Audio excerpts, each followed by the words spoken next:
мувофиқи умур дар соли 2019 тақрибан 10 миллион нафар дар саросари ҷаҳон ба бемории сил гирифтор шуданд. ҳар нафар метавонад гирифтори бемории сил гардад. ҳангоми табобат нафарони гирифтори бемории силро чӣ гуна ҳиссиёт фаро мегирад ва онҳо бо чӣ мушкиле дучор мешаванд? Ман гирифтори бемории сили шакли мутобиқ гашта мебошам. Барои табобати ин беморӣ дороҳои зиёде мавҷуданд. Дар давоми табобат марҳилаи мутобиқшавӣ аз ҳама мушкил буд.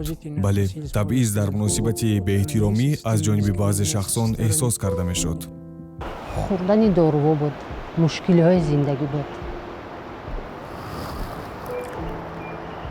дар атрофи ман ҳамеша наздиконам буданд, аммо мутаассифона нафароне низ ҳастанд ки аз ғамхории наздиконашон маҳруманд. Ин муҳитро ҷомеа, табибон, волонтёрон, ҳамсояҳо фароҳам оварда метавонанд.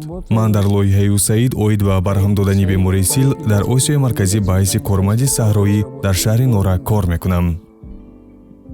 уже барои кӯдакам зиқшидам, гуфтам бо касал нашаванд, майда ки буд.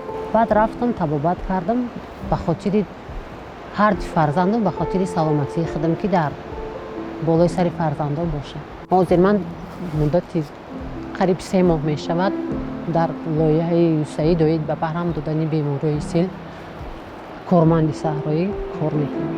доим бемории сил. вақти он расидааст ки ҳама якҷо амал кунем. биёед оилаи худро аз бемории сил ҳифз намоем. ба онҳое ки ҳоли ҳозир аз ин беморӣ табобат мегиранд дасти ёрӣ дароз кунем.